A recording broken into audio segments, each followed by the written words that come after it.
और अब खबरें विस्तार से। प्रधानमंत्री ओडिशा के बालासोर पहुंच गए हैं, जहां कल भीषण रेल हादसा हुआ था। पीएम मोदी ने हालात की समीक्षा की और अधिकारियों से हादसे की जानकारी ली। पीएम मोदी ने राहत और बचाव कार्य की समीक्षा की। पीएम मोदी ने स्वास्थ्य मंत्री से फोन पर बात भी की। याद रहे कि ओडिशा के बालासोर में शुक्रवार शाम हुए ट्रेन हादसे में मरने वालों की संख्या बढ़कर 280 से ज्यादा हो गई है। न्यूज एजेंसी ने यह जानकारी दी है। एक्सीडेंट में 1000 से ज्यादा मुसाफिर घायल हुए हैं। रेलवे के मुताबिक 650 से ज्यादा लोग अस्पताल में भर्ती हैं। हादसा बालासोर के बहानगा बाजार स्टेशन के पास शुक्रवार शाम करीब 7 बजे पेश आया। रेलवे अधिकारियों ने बताया कि बहानगा बाजार स्टेशन की आउटर लाइन पर एक मालगाड़ी खड़ी थी। हावड़ा से चेन्नई जा रही कोरोमंडल एक्सप्रेस यहां पटरी से उतर गई। कोरोमंडल एक्सप्रेस का इंजन मालगाड़ी पर चढ़ गया और बोगियां तीसरे ट्रैक पर जा गिरी। कुछ देर बाद तीसरे ट्रैक पर आ रही हावड़ा बेंगलुरु दुरंतो ने कोरोमंडल एक्सप्रेस की बोगियों को टक्कर मार दी।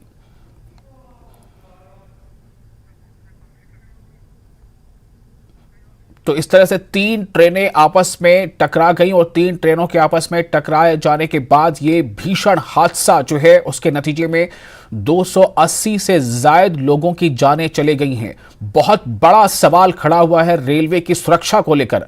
आखिर रेलवे की सुरक्षा में कहां पर ऐसी चूक रही जिसके नतीजे में 3 ट्रेनों की आपस में टक्कर हो गई। पहले कोरोमंडल एक्सप्रेस मालगाड़ी से टकराई और उसके बाद जब कोरोमंडल एक्सप्रेस की बोगियां तीसरे ट्रैक पर जा गिरी, तब एक और ट्रेन दुरंतो एक्सप्रेस उस पटरी पर आ रही थी। नतीजे में वो ट्रेन भी टकरा गई और इसके नतीजे में एक बड़ा हादसा पेश आया। बहुत बड़ा सवाल यहां रेलवे की सुरक्षा पर खड़ा हो रहा है। रेलवे की सुरक्षा और सेफ्टी को लेकर जितने दावे किए जाते हैं उस पर एक सवाल खड़ा हुआ है। 280 से ज्यादा लोगों की जो मौत हुई है, सवाल यह है कि इन मौतों की जिम्मेदारी किसके ऊपर जाती है। क्या रेलवे की सुरक्षा को लेकर कोई बहुत बड़ी लापरवाही है? क्या इस पर बहुत गंभीरता से विचार किया जाना है? और सबसे अहम सवाल यह भी है कि एक ऐसे हादसे में जिसमें 3 ट्रेनें आपस में टकरा जाती हैं, तीनों ट्रेनों में 3 में से 2 ट्रेनें जो है वो पैसेंजर ट्रेनें थी। एक कोरोमंडल एक्सप्रेस ट्रेन थी जो हावड़ा से चेन्नई जा रही थी। वो ओडिशा के बालासोर के रेलवे स्टेशन बहानगा बाजार स्टेशन पर आकर वो जो है एक पटरी पर पहले से खड़ी मालगाड़ी से टकरा जाती है। कोरोमंडल एक्सप्रेस मालगाड़ी से टकराती है और ये इतना भीषण हादसा था कि कोरोमंडल एक्सप्रेस का इंजन जो है वो मालगाड़ी के बोगियों पर चढ़ जाता है और इसके नतीजे में कई बोगियां पटरी से उतर जाती हैं, बोगियां उलट जाती हैं और कुछ बोगियां तीसरे ट्रैक पर चली गई थी, जाकर गिर पड़ी थी। और इसके नतीजे में जब तीसरे ट्रैक पर एक और ट्रेन आ रही थी दुरंतो एक्सप्रेस, वो इन बोगियों से टकरा जाती है। तो एक के बाद एक 3 ट्रेनों का आपस में टकरा जाना, जिनमें एक मालगाड़ी और 2 पैसेंजर ट्रेनें हैं, उन तीनों ट्रेनों के टकरा जाने के नतीजे में इतना बड़ा हादसा और इतनी बड़ी जानों की इसमें जो है नुकसान हुआ है। 280 से ज्यादा लोगों की मौत हो चुकी है। 1000 से ज्यादा लोग जख्मी बताए जा रहे हैं। रेलवे के मुताबिक 650 लोग इस वक्त अस्पताल में भर्ती हैं, अलग अलग अस्पतालों में। और सबसे अहम सवाल यह है कि ये ओडिशा के बालासोर में ये रेलवे हादसा पेश आया है। हम आपको जानकारी के लिए बता दें कि ओडिशा से ही आते हैं हमारे रेलवे मिनिस्टर अश्विनी वैष्णव। अश्विनी वैष्णव ने भी वहां हादसा पर पहुंचकर हालात का जायजा लिया।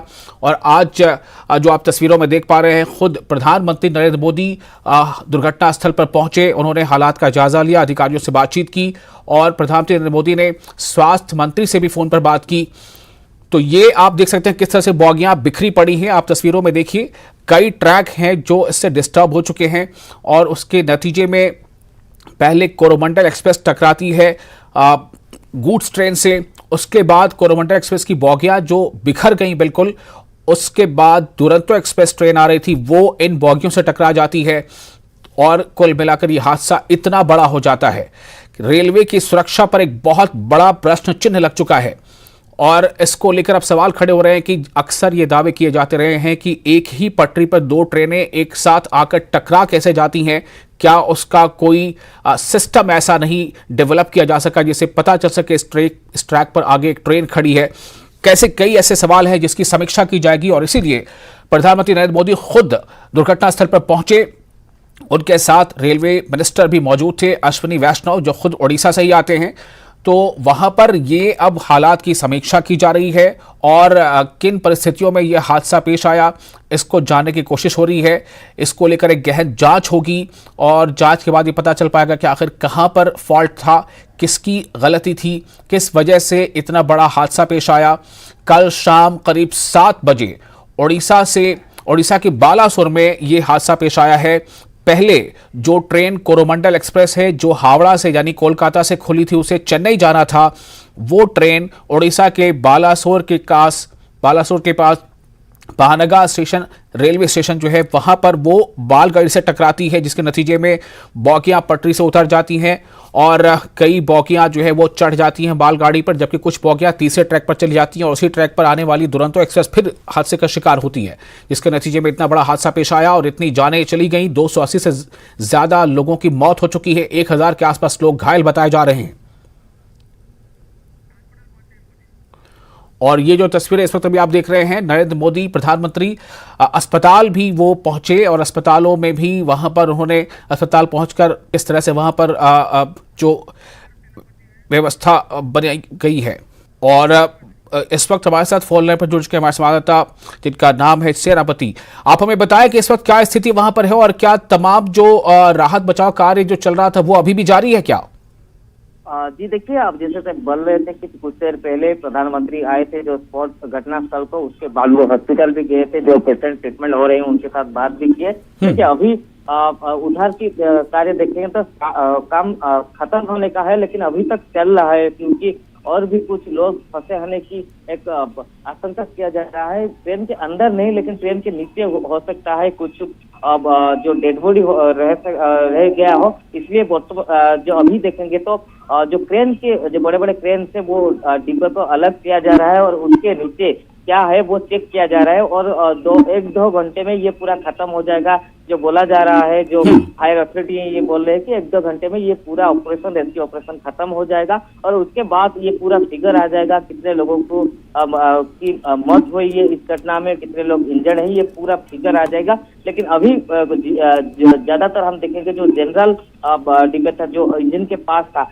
वो ज्यादातर क्षतिग्रस्त हुआ है, क्योंकि वो इंजन के पास था और इंजन जब टकराया जो मालवाही गाड़ी से जब टकराया तो वो जो जनरल डब्बा था वो ज्यादातर वो पूरी तरह कुचल गया। इसलिए उसके अंदर उसके नीचे कुछ लोग फंसे होने की अभी भी ऐसी आशंका किया जा रहा है कि पहले से आज दिन भर से सुबह से वहां से डेड बॉडी निकल रहे हैं, 20 से 25 डेड बॉडी निकला जा चुका है। इसलिए ये चेक किया जा रहा है, उसके बाद ये पूरा रेस्क्यू ऑपरेशन खत्म हो जाएगा। दूसरी तरफ प्रधानमंत्री जी ने जो आए थे वो भी बोले हैं जो रेस्क्यू टीम है कि जल्दी से जल्दी ये खत्म करने के लिए और ये जो ट्रेन है जो एक्सीडेंट हुआ है उस रास्ते को क्लियर करने के लिए और जैसे कि स्वाभाविक हो जल्दी से जल्दी स्वाभाविक हो जो रेल चलाचल, इसके ऊपर ध्यान देने के लिए प्रधानमंत्री जी ने ये भी बोले हैं। और इसके लिए वो जो रेलवे के बोर्ड मेंबर्स है, सीनियर मेंबर्स है, उनके साथ भी बात की है। रेलवे मिनिस्टर अभी मौजूद थे, उनके साथ भी बात की है। अभी हम अपडेट देखेंगे तो शायद 1-2 घंटे में ये खत्म होने की आशा किया जा रहा है। सत्यजीत, सबसे बड़ा सवाल यहां पर यह है, जैसा आपने बताया कि अभी भी कुछ डेड बॉडीज बॉगियों के नीचे फंसी हो सकती हैं या दबी हो सकती हैं, कुछ ऐसे भी लोग हो सकते हैं जो अभी वहां वो काफी गंभीर अवस्था में हो, बेहोशी की अवस्था में हो। तो क्या ये समझा जा सकता है कि ये जो अभी रेस्क्यू ऑपरेशन है अभी थोड़ा लंबा चलेगा? देखिए, गंभीर की हालत का जो हम आशा करेंगे, क्योंकि डेड बॉडी से ज्यादा गंभीर की हालत में आशा करेंगे, लेकिन ये उम्मीद बहुत कम है क्योंकि हम एनडीआरएफ तरफ से और जो जवान थे जो नियोजित हो रहे हैं उनके तरफ से जो हम पूछ से बात कर रहे थे तो उसके नीचे जैसे हालात है वहां पर कोई जिंदा होना बहुत मुश्किल है, वो जिंदा रह पाना बहुत मुश्किल है। और इसके लिए जो डॉग स्क्वाड का भी हेल्प लिया गया था, क्योंकि कोई जिंदा अगर होगा तो जो एनडीआरएफ का स्पेशल डॉग स्क्वाड होता है उसका इसलिए ट्रेनिंग दिया जाता है कि कोई भी जिंदा है किसी की मालूम के नीचे दबे हुए हैं तो उसको वो ढूंढ के लाएगा। लेकिन अभी तक ऐसा कुछ जिंदा होने का खबर नहीं मिल रहा है, लेकिन ये पुष्टि हो रहा है कि कुछ डेड बॉडी हो सकता है उसके नीचे से निकल सके। लेकिन ऐसे भी कोई हो सकता है, जो आप ने जो प्रश्न पूछा, ऐसे भी कोई हो सकता है कि शायद अब वो गंभीर हालात में उनको निकाला जाए और मेडिकल में भर्ती किया जाए। तो ये पूरा ऑपरेशन चलेगा, कुछ समय चलेगा, क्योंकि पूरे अंदर तक गैस कटर से जो उसका पुर्जा है पूरा काट के अंदर जाएंगे और एक बारी बारी के जांच किया जाएगा। उसके बाद उसका पलटा जाएगा और उसका नीचा दिखा जाएगा। उसके बाद ही पूरा क्लियर होगा कि उसके नीचे कितने डेड बॉडी है और कितने गंभीर हालत में है, ये सब पूरा क्लियर हो जाएगा। लेकिन थोड़ा टाइम तो लगेगा, जरूर लगेगा, और ये शायद शाम के बाद भी थोड़ा रेस्क्यू ऑपरेशन चलेगा और ट्रेन जाएगा। और ये पूरा स्वाभाविक होने से हम जो पूछ रहे थे जो रेलवे के अधिकारी, कम से कम 3 दिन तो लगेगा, 2-3 दिन लगेगा ये पूरा स्वाभाविक होने के, लेकिन रेस्क्यू आज रात तक खत्म हो जाएगा, ये उम्मीद है। जी सत्यजीत, क्या जो तमाम इस पे घायल हुए जो अस्पतालों में भर्ती है वो सिर्फ बालासोर के अलग अलग अस्पतालों में है या उन्हें कहीं और भी शिफ्ट किया गया है? देखिए, पूरे घटना को देखेंगे तो बालेश्वर हॉस्पिटल नहीं, बालेश्वर के पास जो डिस्ट्रिक्ट है, भद्रक डिस्ट्रिक्ट, जाजपुर, केंद्रापड़ा, कटक और भुवनेश्वर, ये जो पूरा डिस्ट्रिक्ट है, ये सभी डिस्ट्रिक्ट में जो जितने भी प्राइवेट और गवर्नमेंट हॉस्पिटल, ये सभी गवर्नमेंट प्राइवेट हॉस्पिटल को राज्य सरकार की तरफ से अलर्ट किया गया है। और अभी का जो सूचना आया, ये सभी हॉस्पिटल में बहुत सारे जो घायल हैं वो भी भर्ती हुए हैं। सिर्फ बालेश्वर की बात करेंगे तो 400 से 500 जो बालेश्वर के डिस्ट्रिक्ट हेडक्वार्टर का जो हॉस्पिटल है वहां पर भर्ती हुए हैं। लेकिन पूरा आप डिस्ट्रिक्ट देखेंगे, क्योंकि सबसे देखिए जो ज्यादातर घायल होता है, जो बुरी तरह घायल हुआ है, उसको बालेश्वर से ज्यादा अच्छा treatment Cuttack SCB medical college जो है वहां पर मिलेगा। इसके लिए जो ज्यादातर गंभीर हालात में है उसको निकाला गया है, उनको कटक एसबी में भेजा गया है और दूसरे जो छोटे छोटे हॉस्पिटल है जो कम घायल हुए उनको रखा गया है। तो पूरा हम देखेंगे तो 4-5 डिस्ट्रिक्ट में जितने भी हॉस्पिटल है उस सभी में जो ये इंजरी है वो उनको भेजा गया है। उसके साथ ये 8-10 के आसपास के जिले के जितने भी डॉक्टर है वो भी लगा हुए हैं, वो भी ड्यूटी कर रहे हैं कि कैसे सभी लोगों को ट्रीटमेंट दिया जाएगा और सबको जल्दी से जल्दी उनका घर भेजा जाएगा। क्योंकि प्रायोरिटी है रेलवे की तरफ से जो बोला गया है कि सब लोग कैसे लौटेंगे अपने घर जहां मंजिल पहुंचना था,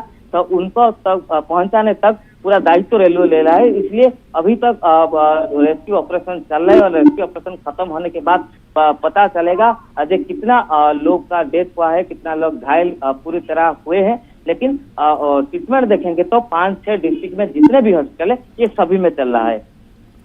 सत्यजीत, बहुत शुक्रिया आपका तमाम जानकारी के लिए। तो एक बार फिर अपने दर्शकों को बता दें कि ओडिशा के बालासोर के बहारका बाजार स्टेशन के पास कल देर शाम यानी कि शुक्रवार को शाम करीब 7 बजे पहले से खड़ी मालगाड़ी से कोरोमंडल एक्सप्रेस जो हावड़ा से खुली थी जिसे चेन्नई जाना था वो टकरा जाती है। बहुत भीषण टक्कर होती है, इंजन और कई बोगियां मालगाड़ी पर चढ़ जाती हैं, कई बोगियां डिरेल होती हैं और दूर फेंका जाती हैं। उसके बाद जो ट्रैक डिस्टर्ब हुआ था, जिस दूसरे तीसरे ट्रैक पर बोगियां पड़ी हुई थी, उसी ट्रैक पर बेंगलुरु हावड़ा दुरंतो एक्सप्रेस भी आती है, वो भी टकरा जाती है। अब आप समझ सकते हैं कि कितना भीषण ये हादसा हुआ होगा। एक के बाद एक ट्रेनें आपस में टकराती रहीं और इसी के नतीजे में 280 से ज्यादा लोगों की जानें चली गई हैं और बताया जा रहा है कि 1000 के करीब लोग जो हैं वो जख्मी हैं। दुर्घटना स्थल पर अश्वनी वैष्णव जो रेलवे मिनिस्टर हैं, जो उड़ीसा से ही आते हैं, वो वहां पहुंचे और उसके बाद प्रधानमंत्री नरेंद्र मोदी भी दुर्घटना स्थल पहुंचे और हालात का जायजा लिया, हालात की समीक्षा की। ब्रेक के बाद एक बार फिर आपका स्वागत है। आप देख रहे हैं JKLH लाइव। अमरनाथ यात्रा 1 जुलाई से शुरू हो रही है। अमरनाथ यात्रा के पवित्र गुफा की ताज़ा तस्वीरें न्यूज़ 18 के पास हैं। न्यूज़ 18 अपने नाज़रीन को अमरनाथ यात्रा की पवित्र गुफा की ताज़ा तस्वीरें पेश कर रहा है। यात्रा को लेकर इंतजामिया तमाम तैयारियां कर रहा है। जम्मू कश्मीर के उपराज्यपाल मनोज सिन्हा वीडियो कॉन्फ्रेंसिंग के जरिए श्री अमरनाथ की प्रथम पूजा में वो शामिल हुए। अमरनाथ यात्रा जो है 1 जुलाई से शुरू होने वाली है। अमरनाथ के पवित्र तीर्थ स्थल की वार्षिक तीर्थ यात्रा 1 जुलाई से शुरू होगी, जिसको लेकर लगातार तैयारियां की जा रही हैं।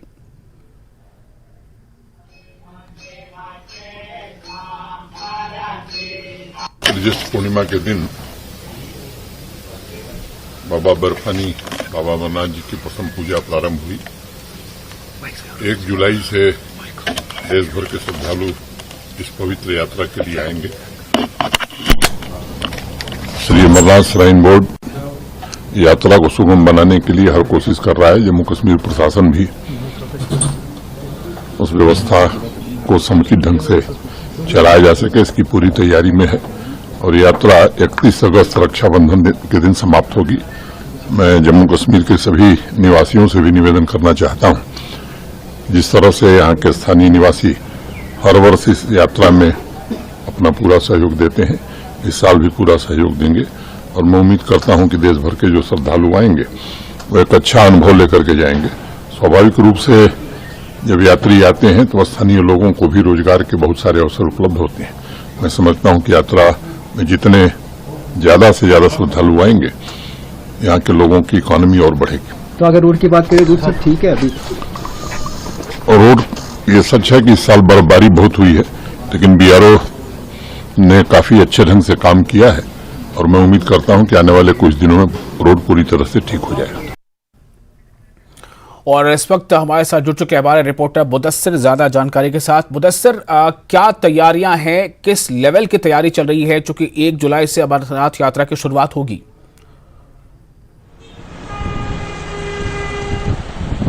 हाँ बिल्कुल विशाल, जिस तरह से आज आपने कहा कि जो प्रथम पूजा है वो बाज़ाब्ता तौर पर जो मुक़द्दस गुफा है वहाँ पर उसका इनेकाद हुआ और बाज़ाब्ता तौर पर जो एलजी है जम्मू कश्मीर के मनोज सिन्हा, तो उन्होंने ऑनलाइन मोड के जरिए उस प्रथम पूजा में शिरकत की। और बिल्कुल हम इस वक्त जो है चंदनवाड़ी में मौजूद है, जो यात्रा का पहला स्पॉट माना जाता है और वहाँ पर आप देख सकते हैं ये जो रोड है ये चंदनवाड़ी को जाता है और आगे जो है जो मोटरेबल रोड है वो इख्तिताम होता है और वहाँ से पैदल यात्री जाएंगे मुक़द्दस गुफा की जानिब। और अगर इस साल की यात्रा देखी जाएगी तो ये खास मानी जाती है, इसलिए कि पहली बार अमरनाथ यात्रा की हिस्ट्री में जो है बीकन यानी कि बॉर्डर रूट्स ऑर्गेनाइजेशंस को ये रोड की मेंटेनेंस जो है वो सौंपी जा रही है और बाज़ाब्ता तौर पर बीकन ने ये चैलेंज जो है कबूल किया है और रोड रेस्टोरेशन वर्क जो है वो बाज़ाब्ता तौर पर स्टार्ट हो गया है। और चंदनवाड़ी की अगर हम बात करेंगे तो चंदनवाड़ी में फिलहाल जो ट्रैक क्लियरेंस है तो उसका बाज़ाब्ता तौर पर आगाज किया गया है और चंदनवाड़ी से मुकम्मल तौर पर बर्फ हटा दी गई है पिसू टाप तक। और पिसू टाप से आगे जो महागुनुस टाप है, फिर शेषनाग है, फिर पोशपत्री और फिर होली केव है, तो वहाँ तक जो रोड रेस्टोरेशन वर्क है वो अंडर प्रोसेस है। और इसके अलावा जो सिक्योरिटी के लिहाज से अगर देखा जाए तो काफ़ी सेंसिटिव ये यात्रा मानी जाती है और सिक्योरिटी के इंतजाम भी कड़े किए गए इस बार और 3 टायर सिक्योरिटी ग्रिड को नाफिज किया गया है। और ये हिमालयी पहाड़ियाँ जो आप मेरे पीछे देख रहे हैं तो पूरा इसमें सिक्योरिटी ने डोमिनेंस किया है और पूरा इसको जो है सिक्योरिटी ने डोमिनेट किया है। और इसके अलावा जिस तरह से हमने कहा कि बीकन के लिए ये एक चैलेंज है कि इस रोड को मुकर्रर वक्त के अंदर अंदर बहाल करना। और बीकन के जिस तरह से डीजी आए थे लेफ्टिनेंट जनरल राजीव चौधरी, तो उन्होंने ये कहा कि जो 15 जून तक जो रोड रेस्टोरेशन प्रोसेस है वो मुकम्मल किया जाएगा। हालांकि इनके सामने जो है बहुत चैलेंजेस है, वेदर का चैलेंज है, टफ टेरेन है और वेदर जो है इस साल उस तरह का ठीक नहीं रहा। अभी भी यहाँ पर बारिश हो रही है और आगे जो ऊपरी इलाके हैं, जो हिमालय रेंज के टॉप से हिमालय पहाड़ियों के जो ऊपरी इलाके हैं, तो वहाँ पर अक्सर व बेशतर बर्फबारी होती है और इस वजह से काफ़ी टफ चैलेंज है। और लेकिन बीकन का ये कहना है कि वो इस चैलेंज को मुकर्रर वक्त के अंदर अंदर जो है वो पूरा कर लेंगे। और इसके अलावा जिस तरह से हमारी डायरेक्टर जनरल बीआरओ से बात हुई तो उनका ये कहना है कि जो मुसाफिरों जो यात्रियों की जो हिफाजत है उसको यकीनी बनाने के लिए पुख्ता इंतजाम किए गए हैं, चाहे रोड मेंटेनेंस की बात हो या फिर शेल्टर शेड्स या रेंज शेड्स की बात हो। तो मुख्तलिफ इलाकों से न सिर्फ ये चंदनवाड़ी से बल्कि बालतल एरिया से भी जो है मुख्तलिफ पड़ावों पर वो शेल्टर शेड्स कायम किए जा रहे हैं ताकि यात्रियों की हिफाजत को मुमकिन बनाया जाए। क्योंकि नेचुरल क्लाइमेटी जिस तरह से माजी में देखा गया पिछले साल कि क्लाउड बर्स्ट की वजह से जो है काफ़ी उथल पुथल पैदा हो गई थी और काफ़ी यात्रियों को अपनी जान गंवानी पड़ी थी। तो इसके लिए आज बाज़ाब्ता तौर पर जो है एक खाका मुरतब किया गया है, जो डिजास्टर मैनेजमेंट प्लान्स है उनको मुरतब किया गया है और बीकन इसमें पेश है। और इसके अलावा जो सिविल इंतजामिया है वो भी इसमें पेश है और जो रोड मेंटेनेंस रोड जो ट्रैक मेंटेनेंस का काम है वो शदुमत से जारी है और इसकी निगरानी जो है बाज़ाब्ता तौर पर अगर यहाँ की बात करेंगे तो डीसी अनंतनाग है तो वो इसकी निगरानी कर रहे हैं और गांदरबल में बालतल में डीसी गांदरबल जो है वो इसकी निगरानी कर रहे हैं। तो कुल मिलाकर इंतजाम जो है इन प्लेस रखे गए हैं और ये कोशिश की जा रही है कि मुकर्रर वक्त के अंदर अंदर ये सारे इंतजाम जो है वो मुकम्मल किए जाए ताकि 1 जुलाई यानी कि 1 जुलाई को जो यात्रियों का पहला पड़ाव है इसी रोड से वो गुजरेगा और मुकद्दस गुफा में बाबा बर्फानी के दर्शन होंगे। बिल्कुल, बहुत शुक्रिया आपका मुदस्सिर तमाम जानकारी के लिए। और इसी के साथ अब हम रुख करेंगे एक और अहम खबर का, जो हिमाचल प्रदेश से है। डॉक्टरों ने वापस ले ली है पेन डाउन स्ट्राइक। जी हां, हिमाचल प्रदेश में डॉक्टर्स ने जो स्ट्राइक की थी, पेन डाउन स्ट्राइक, पहले वो 1.5 घंटे के लिए था, फिर उसे 45 मिनट तक किया गया। अब यह खबर है कि डॉक्टरों ने पेन डाउन स्ट्राइक वापस ले ली है। सीएम से बैठक के बाद डॉक्टरों ने ये स्ट्राइक वापस ली है। सरकार ने मांगे पूरी करने का भरोसा दिया है। नई भर्ती के दौरान एनपीए पर होगा फैसला। सीएम ने कहा है, डॉक्टरों ने फैसले पर सहमति जताई है। तो ये इस वक्त की बड़ी खबर है कि हिमाचल प्रदेश में डॉक्टर जो स्ट्राइक कर रहे थे, पेन डाउन स्ट्राइक, वो डॉक्टरों ने वापस ले ली है और सीएम के साथ बैठक के बाद ये फैसला हुआ है। सीएम से बैठक के बाद स्ट्राइक वापस ली गई है। सरकार ने मांगे पूरी करने का भरोसा दिया है। ये बताया गया है कि नई भर्ती के दौरान एनपीए यानी नॉन प्रैक्टिस अलाउंस जो है, नई भर्ती के दौरान एनपीए पर फैसला किया जाएगा। ये सीएम की तरफ से कहा गया है। अब हमारे साथ जुड़ चुके हमारे संवाददाता रणवीर ज्यादा जानकारी के साथ। रणवीर, कैसे बर्फ पिघली आखिर?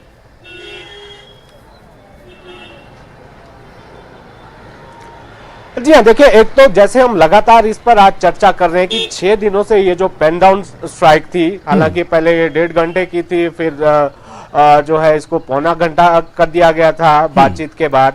लेकिन बड़ी बात इसमें ये निकल कर आई कि मुख्यमंत्री ने पूरी तरह से इस मामले पर नाराजगी जताई है और मुख्यमंत्री ने बैठक के दौरान ये भी उनसे पूछा कि ऐसा क्या रीजन था, क्योंकि जो सेवारत हैं अभी, जो डॉक्टर हैं, उनका तो एनपीए बंद नहीं किया गया था, लेकिन जो एसोसिएशन है डॉक्टर्स की, जो तमाम एसोसिएशन है, वो आज जो है इस बैठक में शामिल थी। तो उनकी तरफ से ये भी कहा गया कि जो कॉन्ट्रैक्ट पर जिन डॉक्टरों की नियुक्ति हुई है, उनका भी एनपीए जो है बंद किया गया है। तो यहाँ पर देखिए, तमाम सारे, न केवल एनपीए का मसला था, बल्कि कोई 7-8 बिंदु ऐसे थे जो मांग पत्र था डॉक्टर्स एसोसिएशन का, जो अलग अलग एसोसिएशन है, जिसमें मेडिकल कॉलेज का चाहे शिक्षक संघ हो, चाहे वो प्रशिक्षु डॉक्टर्स हो, चाहे वो एससीए के लोग हों, चाहे वो रेजिडेंट डॉक्टर्स हों, तो उनकी तरफ से ये 7-8 मांगे रखी गई थी।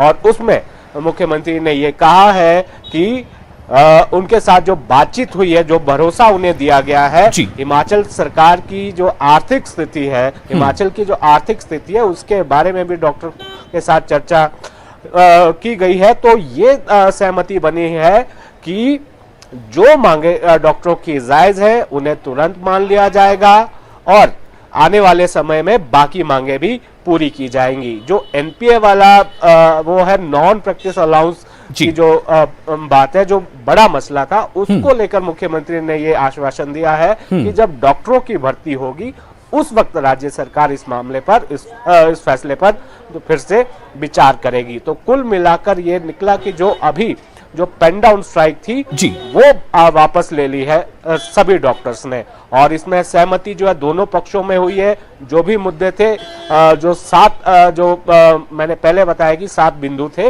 उन पर चर्चा हुई है। देखिए, डॉक्टर्स की प्रमोशंस का भी इशू था, जो लंबे समय से लंबित था, जिसे 4-9-14 का एक मसला है।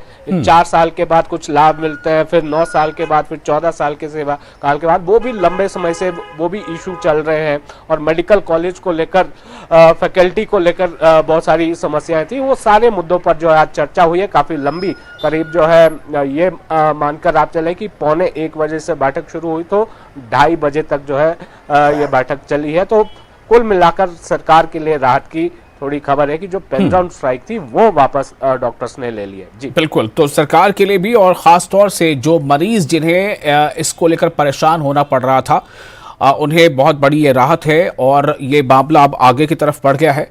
फिलहाल बहुत शुक्रिया आपका रणवीर, तमाम जानकारी के लिए। और इसी के साथ इस बुलेटिन में भी फिलहाल इतना ही, लेकिन न्यूज़ 18 JK पर लगातार बड़ी और अहम खबरों का सिलसिला जारी रहेगा।